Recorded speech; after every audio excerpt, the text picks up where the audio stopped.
Vegetables આપણે જ્યારે સમજીએ ત્યારે આપણે એવું સમજતા હોઈએ છીએ કે શાકમાં બનાવીને ખાવાનું, સૂપ કરવાનું કે શું કરવાનું. તો એ પણ જાણવા માંગીશું કે વેજીટેબલને કયા ઇન્ટેકમાં લેવાથી બેસ્ટ રિઝલ્ટ મળતા હોય છે. લીફી વેજીટેબલ્સ એટલે જેને આપણે ભાજી કહીએ છીએ એ પ્રકારની. પણ again one serious point eight this level કે આ બધીની અત્યારે જે કેમિકલ છાંટવામાં આવી રહ્યા છે દેટ ઇઝ વેરી ડેન્જરસ. એટલે જો તમારે ભાજી ખાવી હોય, દાખલા તરીકે ટામેટા છે, કાકડી છે, ગાજર છે, ફણસી છે, ફ્લાવર છે, કોબી છે, એ બધાને પણ you have to wash it thoroughly. I really mean it. Means કે ઇવન કોબી જો તેના પત્તા કાઢી અને એને પાણીથી સાફ કરી, ક્રશ કરી, કાં તો અને ગરમ પાણીમાં બોઇલ કરી, જે મસાલો તમારે રોટી નાખવો એ નાખી શકો, પણ without washing it properly avoid it. કારણ કે બધી જે બ્રાસિકા ફેમિલી પન્નાવાળી જે વેજીટેબલ્સ આવે, it is full of H.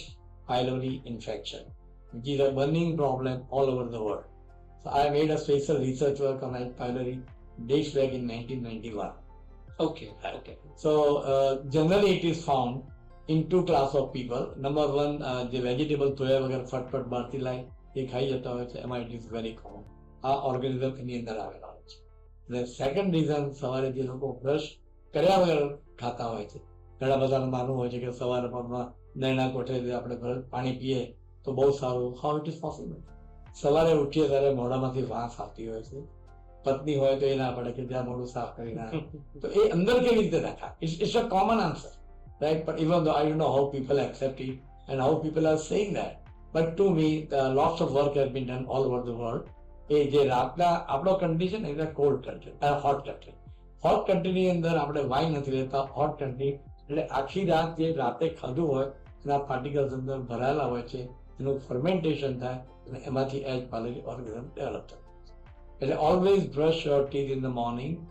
V always say કે bed tea is a bad tea, right? For cold country it is fine because people are use to taking wine, right? So all organism which are there they are killed. આપણા બધા અંદર જ બેઠા હોય છે સવારથી, અને આપણે અંદર નાખીએ. અને H. pylori ઇન્ફેક્શન સ્ટમકમાં લાગ્યા પછી it is very difficult to ઇરેડિકેટ. અત્યારે સરસ દવાઓ મળે છે, ઘણું બધું ક્યોર થાય છે, પણ it's a difficult problem. So it is better to avoid it. આટલી વસ્તુ જો ધ્યાનમાં.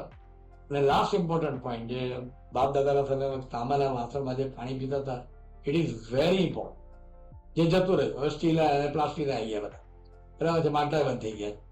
તાંબાના ગળામાં જો તમે પાણી, difficult to answer on medical background, પણ this is what I observe, કે 12 કલાક એમાં પાણી ભરી રાખો.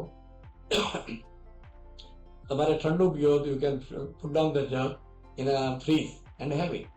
12 કલાક તાંબાના લોટામાં ભરેલું પાણી જો પીવામાં આવે તો ડેફિનેટલી એનાથી કોન્સ્ટિપેશન બી અવોઇડ થાય અને બીજા ઘણા બધા રોગ પ્રિવેન્ટ કરી શકે.